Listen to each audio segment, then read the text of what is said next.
The music stopped the moment the groom shouted. "Get this poor old man out of here," he barked, pointing at me as if I was a stranger who had crashed the wedding. Gasps rippled through the room. Guests turned their heads toward me, some whispering, some staring with pity. 2 security guards stepped forward, hesitation in their eyes. One of them looked at the groom, then at me. His voice was steady, almost respectful. "We can't," he said. The groom frowned. "What do you mean you can't?" "Throw him out." The guard glanced at his partner, then back at the groom. "Sir, he owns this place." The entire hall went silent. My daughter froze, her bouquet trembling in her hands. My son-in-law's face drained of color. For the first time that night, I smiled. They thought I was powerless. They thought they could humiliate me. They were wrong. My name is Henry Walker. I am 70 years old, a retired construction company owner, and the man who built most of the homes in this town with my own hands. I wasn't born with much. My father worked in a factory and my mother scrubbed floors for other families. When I was a young man, I promised myself I would build a life better than the one I had been given. So I worked hard. I laid bricks in the summer heat, shoveled snow from job sites in the dead of winter, and took every small project that came my way. Eventually, I saved enough to buy equipment, hire men, and start my own business. I married my high school sweetheart, Mary, and together we raised our only daughter, Emily. She was my pride and joy. I worked long hours, missed sleep, and sometimes went hungry so she could have piano lessons, new school shoes, and a chance at the kind of future I never had. When Mary became sick, I stayed by her side until her last breath. I cooked for her, fed her, bathed her, read to her. I promised her I would protect our daughter, always. Since Mary's passing, I have lived alone in the house I built for us when we were just starting out. My clothes are plain, my car is 10 years old, and my idea of a fancy dinner is a burger at the local diner. People think I am just another quiet old man living off Social Security. What they don't know is that I have more than enough. I sold my business years ago, invested wisely, and own several properties in this town, including the very hall where my daughter was getting married. 2 weeks before the wedding, Emily came to visit me. She rarely did anymore. She wasn't alone. Her fiancé, Brandon, came with her, dressed in an expensive suit as if he were going to a board meeting instead of my modest home. We sat at the kitchen table where I had once taught Emily to do her math homework. She smiled, but there was a stiffness in it. "Dad," she began, her voice careful, "there's something we need to talk about." Brandon put a stack of papers on the table. "Legal papers. We think it's time you moved into a retirement community," Brandon said smoothly, as though he was suggesting a vacation. "You'd have friends your age, activities, people to take care of you. It would be safer." I stared at the papers. "And what happens to this house?" Emily avoided my eyes. Brandon didn't. "We'd like to sell it," he said. "The market is good right now, and this house is too big for one man. The money would help with the wedding, and we could put the rest in a trust for you." I felt my chest tighten. "So you want me to sell the house I built with my own hands? The house your mother loved?" "It's just a house, Dad," Emily said gently, but the words cut me like glass. Brandon slid a pen across the table. "All you have to do is sign. We'll handle the rest." I didn't touch the pen. "I'm not going anywhere," I said quietly. Brandon's jaw tightened. "Henry, you're 70 years old. You can't live alone forever. You could fall, get sick. I have lived here for 50 years without your help," I said. "And I am not signing anything." Emily's face flushed. "Why are you being so difficult? We're trying to do what's best for you." I stood up. "No, you're trying to do what's best for yourselves." The conversation ended with slammed doors and the sound of tires screeching out of my driveway. I thought that was the end of it. But the very next day, I overheard Brandon in town talking to a real estate agent. "Yes, we're listing the property after the wedding," he said, smiling as if it was already his. "It's a great lot. Someone will snatch it up quickly." He didn't even know I was standing behind him. My neighbors later told me they had seen strangers walking around my property, measuring, taking photos. When I confronted Emily about it, she said it was just a precaution. I found out they had already met with a lawyer to get power of attorney over me. They had told him I was starting to lose my memory, that I was no longer capable of handling my own affairs. The betrayal sank deeper every time I discovered a new piece of their plan. They weren't just trying to take my house. They were trying to take my dignity, my independence, everything I had spent my life building. I started noticing how they spoke to me, slow and condescending, as if I were a child. Brandon would pat my shoulder and say things like, "Don't worry about it, old man. We'll take care of you." And Emily, my sweet Emily, would just stand there, silent. I stayed quiet, but inside me something hardened. That night, I sat at the kitchen table, staring at the papers they had left behind. I could almost hear Mary's voice in my head. "Don't let them take everything we built, Henry," she whispered. I folded the papers and put them away in a drawer. If they wanted a fight, they were going to get one. They thought I was just an old man, powerless and easy to push aside. They thought I had no money, no friends, no plan. They were wrong. I still had every tool I had ever used to build my life. My hands, my mind, my connections, and a lifetime of hard-earned wisdom. And I had something they didn't. Patience. Brandon had no idea who he was really dealing with. And on the day of the wedding, the entire town would find out. I was just 22 when I first held Emily in my arms. She was so small I could almost cup her in one hand, her cries sharp and insistent, already demanding my attention. From that day forward, I worked harder than I ever had in my life. At first, I worked construction for other people, taking shifts that no one else wanted. I left the house before sunrise and came home after dark, sometimes so tired I barely had the strength to eat dinner. Mary would pack sandwiches for me and leave a note in the lunchbox with words of encouragement. Every extra dollar I earned went toward Emily. I bought her books, clothes, and the piano she begged for when she was 8. I sat through every recital, every school play, every spelling bee. When she was a teenager, I gave her my old truck so she could drive herself to school and after-school activities. I told her it was hers as long as she promised to stay out of trouble. Emily was a bright girl, ambitious and kind. When she said she wanted to go to college out of state, I didn't hesitate. I sold some equipment from my company to help pay tuition. Watching her walk across that graduation stage years later was one of the proudest moments of my life. She was my world. Everything I built, every calloused hand, every aching back, every sleepless night, was for her. I thought she knew that. Mary and I had been married for 45 years when she was diagnosed with breast cancer. It started with fatigue. She would get tired doing the smallest things, and I brushed it off at first. But then came the weight loss, the pain, the tests that confirmed our worst fear. I closed my office and started working from home so I could take care of her. I learned to cook healthy meals, gave her medication on time, and drove her to every appointment. When the chemo made her hair fall out, I shaved my head so she wouldn't feel alone. Emily visited when she could, but she was building her own life in the city by then. I never blamed her for that. She was young and had dreams. When Mary's final days came, I sat by her bedside every night, holding her hand. She looked at me one evening with tired eyes and said, "Promise me you'll take care of Emily, no matter what." I promised. After the funeral, the house felt unbearably empty.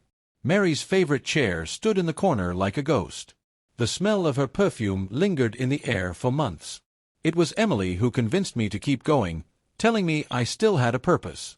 I believed her. The first time I met Brandon was at a 4th of July barbecue Emily hosted at my house. He walked in wearing a crisp polo shirt and loafers, smiling like a politician. He shook my hand firmly, looked me in the eye, and said, "Sir, I've heard so much about you." He was polite enough at first, but there was something about him that set off a quiet alarm in my mind. He talked more about himself than anything else, bragged about his job in finance, his expensive car, and the apartment he was renting in the city. Emily glowed when she looked at him, so I stayed quiet. Over the months, I noticed small changes. Emily started visiting less often. When she did, she was always in a rush, always on her phone. One evening, I overheard Brandon telling Emily that my house was wasted space, and that it could fetch a great price. When I stepped into the room, they went silent. Later, I asked Emily about it, and she brushed it off. He just likes to talk about investments, she said. But then came the birthdays they missed, the holidays where they sent excuses instead of showing up, the quick visits that felt more like obligations than genuine time together. One Thanksgiving, I made a full dinner, turkey, stuffing, mashed potatoes, the works, and waited. Hours passed. Finally, I got a text. "Sorry, Dad. Something came up. We'll come by next weekend." I sat at that table alone, the food growing cold.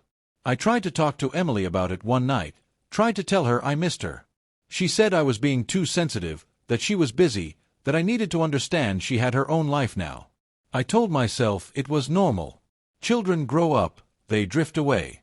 But deep down, I felt something shifting, something I couldn't name but knew wasn't right. The next few years felt like watching a slow-motion accident. Emily became almost a stranger to me. When she did come by, Brandon always came too, and he always had some opinion about what I should do with my life. "Why don't you downsize?" he'd say. "This house is too much for you to handle. Think of how much money you'd save." He said it so often it began to feel less like advice and more like a demand. I tried everything to keep the relationship warm. I invited them to dinner, offered to help with their bills when Emily hinted at money problems, even offered to give them part of the property to build a small house of their own. They declined every offer but kept pressing me to sell. I began to notice how Emily's eyes flicked to Brandon whenever I spoke, as if she needed his approval before answering me. It hurt. Mary's chair remained in the corner of the living room, and sometimes I would sit in it and imagine what she would say. "She's slipping away," I would whisper to the empty room. "And I don't know how to stop it." The night after Emily and Brandon stormed out of my kitchen, I walked through the house turning off lights one by one. I stood in the doorway of the master bedroom, staring at the spot where Mary's dresser used to sit. I could almost hear her voice. "You promised me, Henry," she said in my memory. "You promised you'd take care of her." I nodded to the empty room. "I will," I whispered. "But I have to take care of myself, too." I sat down at my desk and opened the drawer where I kept my old business ledgers, bank records, and property deeds. For the first time in a long time, I felt a strange calm settle over me. If Brandon and Emily thought they could push me aside, they had another thing coming. I wasn't done yet. 2 days after the kitchen confrontation, I went into town early to pick up some supplies. I stopped by the hardware store, and that's when I heard it. Brandon's voice, loud and confident, carrying through the open door of the realtor's office next door. "Yes, the place is in great condition," he said. "We'll have him out before the wedding, so there won't be any delay in closing." My heart stopped. I moved closer, careful not to be seen, and listened. "We're planning to list it just after the ceremony," he continued. "Honestly, it's ridiculous he's still living there. A house like that. For one old man." The realtor laughed. "Sounds like a great property. Good timing, too. You'll make a killing." I stepped back from the doorway, my blood boiling. So it was true. They weren't just thinking about it. They were already making arrangements to take my home from me. I walked away before they could see me, my hands clenched into fists. Later that afternoon, I stopped by the bank to check my accounts. The teller hesitated before handing me my statement. "Mr. Walker," she said softly, "did you authorize a transfer last week?" I frowned. "What transfer?" She showed me the slip, Brandon's name written neatly in the authorization line. He had tried to move money from one of my accounts into a joint account with Emily. The bank had flagged it for verification. That was the moment it all came into focus. This wasn't just about the house. They wanted control of everything. That night, I sat in my living room, the lights off, thinking. I could understand desperation. I had lived through hard times myself. I had worked jobs that left my body aching, all to keep food on the table. But what I couldn't understand was betrayal, from my own child. Emily had been raised to work hard, to stand on her own feet, to appreciate what she had. But since meeting Brandon, I had seen her change. Brandon liked the finer things. I had seen the designer watch on his wrist, the imported car in the driveway, the expensive dinners they posted about online. And I had heard whispers around town. Brandon's investments hadn't been going well. He had been in debt more than once, bailed out by his parents and now, it seemed, by Emily's savings too. I imagined the conversations they must have had. We could sell Dad's house and pay off everything. We'd finally be free. It wasn't just greed. It was fear. Fear of losing face, fear of being ordinary. But in trying to save themselves, they were willing to throw me to the wolves. A few days later, I ran into my neighbor, Mrs. Jenkins, at the post office. She hesitated before speaking, as if she wasn't sure she should say anything. "Henry," she finally said, "is everything all right? I heard from Emily that you've been forgetting things." For a moment, I didn't understand. "Forgetting things?" I asked. "She said you left the stove on last week and nearly started a fire." I stared at her, stunned. "That never happened. She also mentioned you've been misplacing bills and missing doctor's appointments." I felt the anger rise again, hot and sharp. "That is not true," I said firmly. I went home and called my doctor. He confirmed that Brandon had scheduled a wellness check for me without my knowledge, claiming it was for my safety. I started piecing it together: the legal papers, the talk of power of attorney, the quiet conversations that stopped when I walked into the room. They were building a case to declare me incapable of managing my own affairs. By the time the wedding came, they would have everything lined up: the house, the accounts, the legal rights to make decisions for me. And I would be left with nothing. I sat in my kitchen late into the night, my hands wrapped around a cup of coffee gone cold. For a moment, I felt completely alone. But then I remembered who I was. I had built my business from nothing. I had survived recessions, competition, and backbreaking work. I had buried the love of my life and kept my promise to her. I wasn't about to let some smooth-talking man take away everything I had worked for. I pulled out my filing cabinet and spread my documents across the table: deeds, account statements, old contracts. I still had friends in the legal world, men and women who respected me because I had always dealt with them honestly. I would call them in the morning. If Brandon thought I was just going to roll over, he was in for a surprise. The next day, I called an old friend, Richard, who had been my lawyer for years. "Henry," he said after hearing the whole story, "they can't take anything without your consent. But if they get power of attorney, things could get messy." "Then we stop them before they get that far," I said. Richard promised to draw up papers that would protect my assets and make sure no one could touch my accounts without my approval. When I hung up the phone, I felt a strange sense of peace. This wasn't just about keeping my house anymore. This was about respect, about dignity, about making sure they understood that I was not a man to be pushed aside. The first move was mine. And once I started, there was no turning back. The morning after speaking with Richard, I felt lighter, not happy, but focused. There's a certain power that comes with having a plan, even if the road ahead is still uncertain. I spent the early hours organizing my papers, labeling envelopes, and making copies of everything. The kitchen table looked like a war room. At 10 o'clock sharp, I drove into town and met Richard in his office. He was an old friend from the early days of my business. His office smelled of leather and coffee, the same as it always had.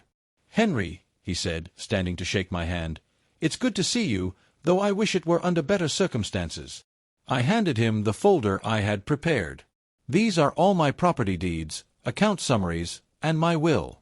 I want everything updated, new protections, new beneficiaries if necessary."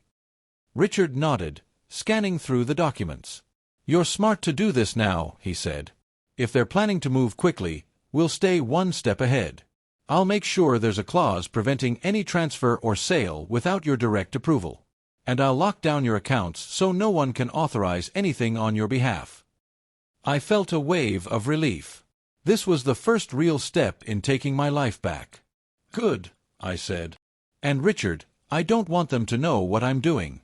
Not yet. I want them to think everything is still going according to their plan." He smiled. "Then we'll be discreet. Let them make the first public move. When they do, we'll be ready." After leaving Richard's office, I stopped by the diner for lunch. As I sat at the counter, a familiar voice greeted me. "Henry Walker," said Sheriff Daniels, sliding onto the stool beside me. "Haven't seen you in a while. How's retirement treating you?" I hesitated, then decided to speak. The sheriff had been a friend of the family for years. "Could be better," I said. I told him just enough to make him understand. The unauthorized transfer, the realtor conversation, the lies about my mental state. Daniel's expression darkened. "You know, Henry," he said, "there are laws about financial exploitation of seniors. If they're trying to pressure you into selling or misusing your accounts, we can step in." "Not yet," I said quickly. "I'm not ready to make it public. But I might need you down the line." He nodded. "Then you just say the word. I'll have someone keep an eye out in case anything escalates." It was good to know someone was in my corner, someone with authority if things got ugly. Back at home, I started paying closer attention to Brandon and Emily's movements. They came over more often now, sometimes under the pretense of helping me with small chores. Brandon always had a reason to walk through the house, glancing at my papers or checking the locks on the back door as if he were already imagining himself living there. One afternoon, I found him in the garage, going through my tools. "Just seeing what's here," he said casually. I said nothing, just watched him put the tools back. Later, I heard Emily on the phone, her voice low. "Yes, we'll have the house cleared before the wedding." "No, he doesn't know yet." That confirmed it. They were still planning to move forward. I began writing everything down: dates, times, what was said, who was present. Richard had told me that keeping a record would help if we needed to challenge anything legally. Each night, I read over my notes and added more details. This wasn't just a family dispute anymore. It was a battle for my future. One evening, I went out for a walk to clear my head and ran into my neighbor's grandson, a young man named Kyle. "Mr. Walker," he said, jogging up to me, "I've been meaning to ask, do you still have that old workshop out back?" I nodded. "Would you mind if I used it once in a while? I'm working on a carpentry project for school." I smiled for the first time in days. "Go ahead," I said. "In fact, I might join you. Been too long since I built something with my own hands." That workshop became my refuge. Each evening, I'd go out there, turn on the radio, and work on small projects: birdhouses, shelves, anything to keep my hands busy and my mind clear. It reminded me that I was still capable, still strong. By the end of the week, Richard had my legal protections in place. The house couldn't be sold without my signature. My accounts were locked down. All that remained was to wait. I knew Brandon. He was too impatient to stay quiet for long. He would push harder, maybe even try to provoke me into agreeing to something out of frustration. But I wouldn't give him that satisfaction. I would wait until the perfect moment, when their plans were fully out in the open, and then I would reveal what I had done. For now, I kept smiling when they came over, kept nodding when they talked about the future, kept letting them think I was too tired, too distracted to notice. But inside, I was ready. And when the time came, I would remind them who they were dealing with. 2 weeks after Richard finalized everything, I got the call I'd been waiting for. "Henry," Richard said, "your documents are all recorded with the county. Your property and accounts are legally protected. No one can touch them without your consent. Even if they try to pressure you, they have no authority." I thanked him, feeling the knot in my stomach loosen. That same afternoon, Brandon stopped by, full of fake cheer. "Dad," he said, dropping onto the couch, "we've been thinking. The wedding is coming up soon, and we really want you to feel comfortable. So, we took the liberty of making an appointment with a realtor tomorrow. She's coming by to give an official valuation of the house." He grinned as if he had just done me a huge favor. I looked at him calmly. "You did?" "Yes," he said, nodding. "It'll help us move forward quickly. Once we know the market value, we can list it and have you settled before the wedding. That way, you won't have to stress about packing after."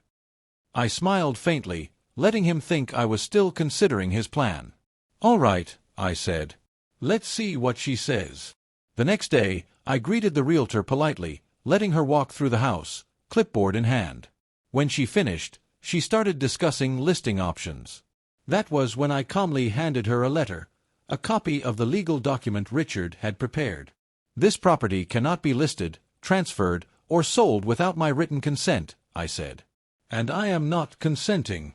The realtor blinked in surprise, then glanced at Brandon. "Is that true?" she asked. Brandon's face turned red. "Dad, what is this?"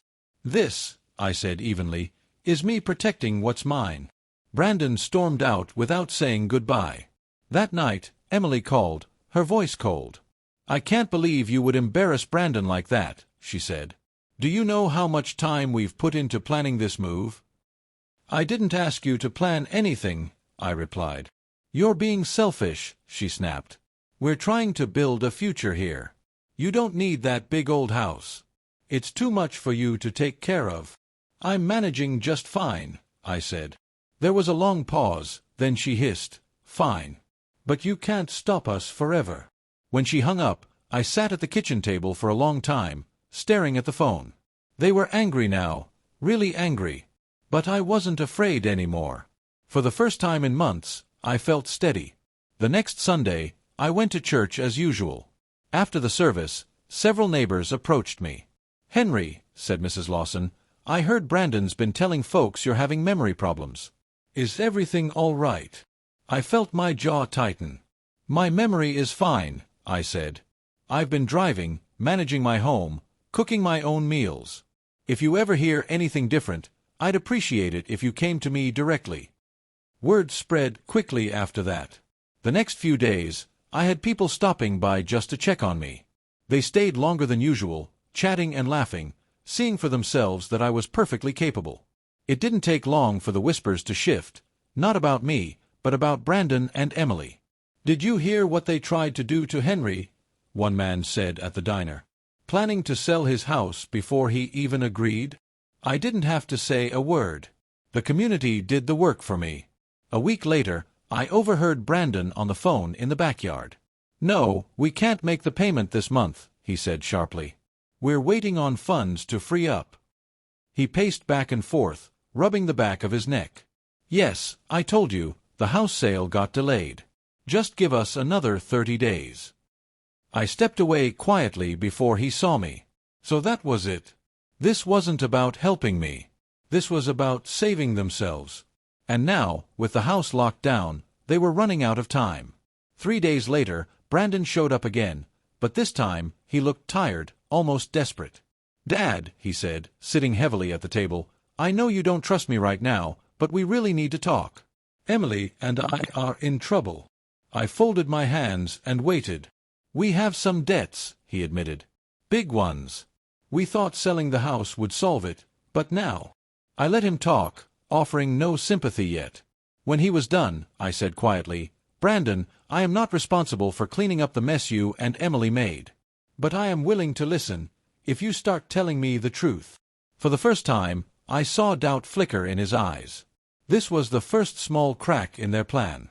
And I knew there would be more. It started on a Tuesday morning. I was drinking my coffee at the kitchen table when there was a knock at the door. 2 men in plain clothes stood there, one holding a clipboard.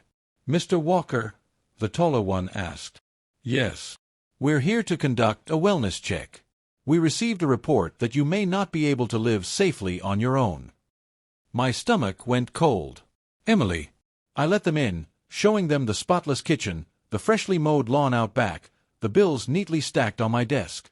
They asked a series of questions, clearly expecting me to be confused or forgetful. When they finished, the shorter man closed his notebook. Sir, he said politely, there's no cause for concern here. We'll note that you are fully capable and living independently. I thanked them, but as soon as they left, my hands trembled with anger. Emily had just tried to have me declared unfit. That night, Brandon showed up, red-faced. Why did you tell the investigators everything was fine? He demanded. Because it is, I said. He paced the living room, running his hands through his hair. You're being stubborn. Emily is just trying to do what's best for everyone. No, Brandon, I said quietly. She's trying to take what doesn't belong to her. For the first time, he had no response. He just stood there, staring at me. Word of the wellness check spread quickly.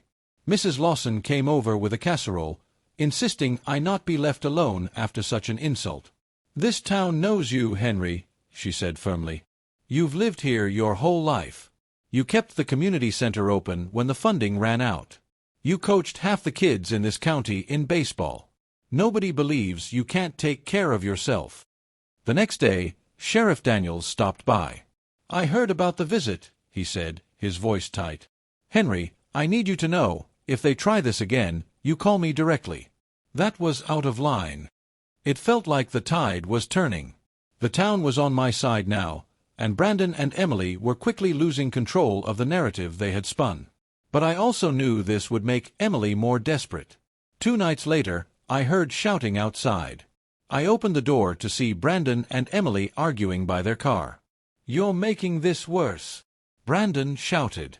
"I'm trying to fix it." Emily snapped back. "Do you want to lose everything?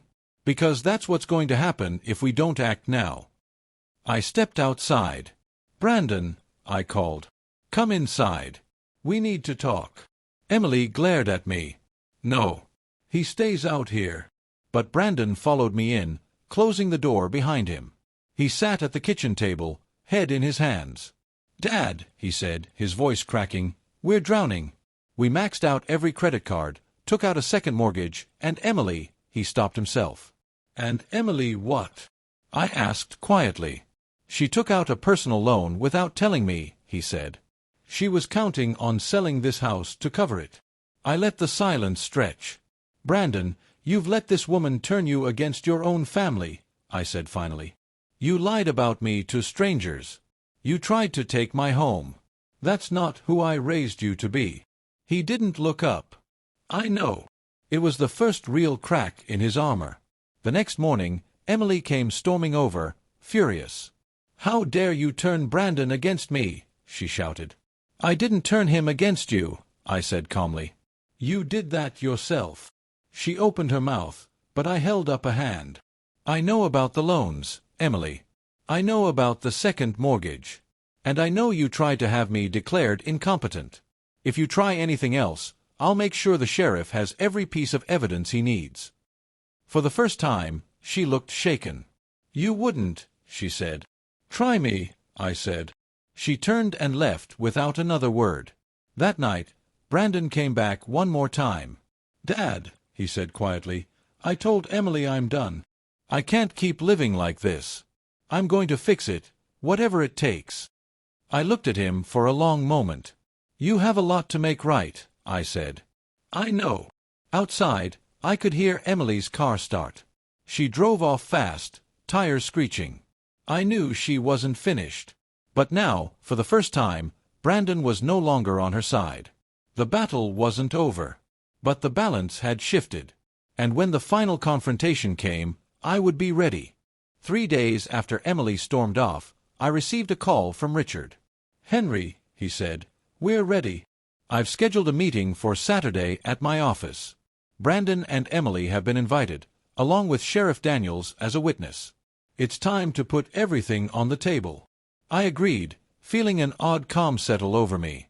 Saturday morning arrived gray and quiet. I dressed carefully, pressed shirt, polished shoes, the same way I used to for important business meetings.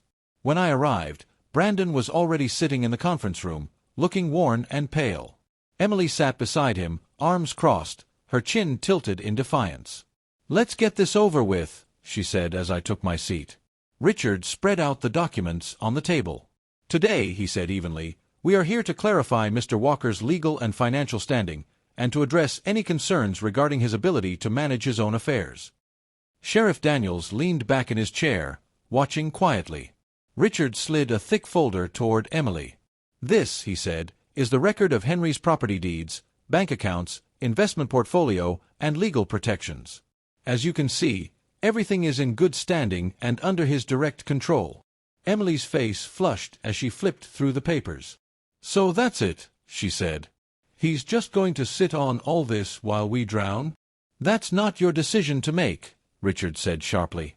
Sheriff Daniels spoke next, his voice calm but firm. "Emily, we've also reviewed the report from the wellness check that you requested. The findings were clear. Henry is fully competent and able to live independently. Any further false reports could be considered harassment or abuse." Emily shifted in her chair but said nothing. Richard continued. "Furthermore, Henry has documented evidence of attempts to pressure him into selling his home, as well as false statements made about his mental health. If he chooses to pursue legal action, he has a strong case." Brandon's head dropped into his hands. "Emily," he said softly, "what have we done?" She turned on him, furious. "Don't you dare put this on me. You agreed to everything." "I agreed because I trusted you," he said. "I thought we were helping Dad. But all we've done is try to take what he worked for his whole life." Her eyes widened, shocked at his public admission. I leaned forward, looking first at Brandon, then at Emily. "When your mother was dying," I said quietly, "she made me promise to keep this family together. I did everything I could to honor that. I worked double shifts to pay for your education, Brandon. I missed nights of sleep, sold my tools, even took out a second mortgage once, all so you could have a better life than I did." Brandon's eyes were wet now. "And this is how you repay me? By planning to throw me out of my home before I was even ready to leave it." "I'm sorry, Dad," Brandon whispered. I turned to Emily. "And you? You came into my house, ate at my table, smiled at me, all while scheming behind my back. You tried to make me look like a fool to my neighbors, to my church, even to the law. Do you have any idea what that does to a man my age?" Emily's face was pale, her defiance faltering. "You thought I was too old, too tired, too weak to fight back. But you were wrong. I am not going anywhere, and this house is not for sale." Richard slid one final document across the table. "This," he said, "is a formal notice. Henry's estate is now placed in a trust that prevents any transfer or sale without his express consent. If either of you attempts to interfere again, legal action will follow immediately." Emily stood up, her chair scraping loudly. "You can't do this," she shouted. "Yes, I can," I said calmly. "And I just did." She turned to Brandon, expecting him to take her side. But he stayed seated, staring at the table. "Emily," he said, "I can't be part of this anymore. If you care about me at all, you'll drop this and start over with me, without Dad's house, without his money." She said nothing. Then she grabbed her purse and stormed out of the office. The room was quiet for a long time after she left. Brandon finally spoke. "Dad," he said, "I don't know how to fix what I've done. But I want to try." I studied his face, seeing my son again, not the angry man who had stood in my living room demanding my house, but the boy who used to run to me after baseball practice. "We'll start with honesty," I said. "And respect. If you can give me that, maybe we can find a way forward." He nodded, tears running down his cheeks. For the first time in months, I felt something close to peace. The worst was over. But the work of healing had just begun. The house felt different after that Saturday meeting, lighter somehow, as if the walls themselves had exhaled after holding their breath for months. I woke up early the next morning and brewed a fresh pot of coffee. The sun was rising, throwing gold across the kitchen floor. I sat at the table, staring out the window at the oak tree in the backyard. It had been there for longer than I'd owned the house, its roots deep, its branches strong. That tree had weathered every storm that had passed through this town, every harsh winter and blazing summer. So had I. The phone rang, breaking my thoughts. It was Sheriff Daniels. "Just checking in," he said. "Heard Emily left town this morning. Packed her car and drove out before sunrise." "Good," I said quietly. I didn't feel angry anymore, just relieved. After I hung up, I went outside and walked slowly around the property. The house was old but sturdy, like me. I ran my hand along the porch railing, remembering the day we'd painted it as a family, back when Brandon was still in high school and Margaret had been standing in the yard with a pitcher of lemonade. For the first time in months, I didn't feel like a man under siege. I felt like a man who had won. 2 days later, Brandon showed up alone. He didn't knock this time. He just stood on the porch until I opened the door. "Dad," he said softly. "Come in," I said. He looked tired, but there was something different about him, a weight gone from his shoulders. "I wanted to apologize," he said as we sat down at the table. "Not just for the house, but for everything. I let Emily convince me you were holding me back. I believed her when she said you were slipping. I wanted so badly to make my own life work that I didn't see what we were doing to you." I nodded slowly, letting him speak. "I talked to a counselor yesterday," he continued. "About the debts, about the way we've been living. I don't know how long it will take, but I'm going to get us out of it, without touching anything that's yours. It wasn't perfect. It wouldn't undo the past. But it was a start. I'm proud of you for taking that step, I said. This house will still be here when you're ready to visit, as my son, not as someone trying to take it. Brandon nodded, and for the first time in months, we shared a real smile. Emily didn't return to town for several weeks. When she did, word spread quickly that she had filed for separation. No one was surprised. I saw her once at the grocery store. She looked thinner, more tired, her perfect hair a little out of place. She didn't approach me, and I didn't approach her. Some part of me wanted to be angry still, to shout at her for what she'd put us through, but I didn't. Instead, I felt a strange pity. Emily had thought she could take control of everything. My house, my reputation, my future. And in the end, she had nothing. Not because I destroyed her, but because she destroyed herself. Justice doesn't always look like revenge. Sometimes it just looks like watching someone finally face the consequences of their own choices. Brandon started coming over every Sunday after church. At first, we didn't talk about the past at all. We just shared a meal, watched a ball game, worked in the yard together. Gradually, the silence began to break. He asked questions about his mother, about my early years running the business, about the lessons I'd learned the hard way. One evening, as we sat on the porch, he said, "Dad, I think I finally understand why this house means so much to you." "It's not just the house," I said. "It's everything it represents. Every hour I worked, every night I stayed up worrying, every promise I made to your mother. This house is the proof that we survived all of it." Brandon nodded. "I get it now. And I'm sorry for trying to take that away." I put a hand on his shoulder. "You're here now. That's what matters." That night, after Brandon left, I sat on the porch alone and watched the stars come out. I thought about everything that had happened, the betrayal, the fear, the anger, and how close I had come to losing everything that mattered. But I hadn't lost. I had stood my ground, not with shouting or revenge, but with quiet strength and dignity. And in the end, I had won back more than my home. I had won back my self-respect, and maybe even my son. Growing older doesn't mean becoming powerless. It means having the wisdom to choose your battles, and the strength to see them through. Tomorrow, I would wake up and sit at this same table, drink my coffee, and watch the sun rise over the oak tree again. And this time, I would smile. Did you like my story? And which city are you listening from? Let's meet in the comments. If you like the story, you can support me by sending a super thanks so I can keep bringing more stories like this. Thank you so much for your sweet support. I'm looking forward to your comments on the story. On the screen, you can see 2 new life stories that I highly recommend. There's so much more on my channel. Don't forget to subscribe. See you in the next life story.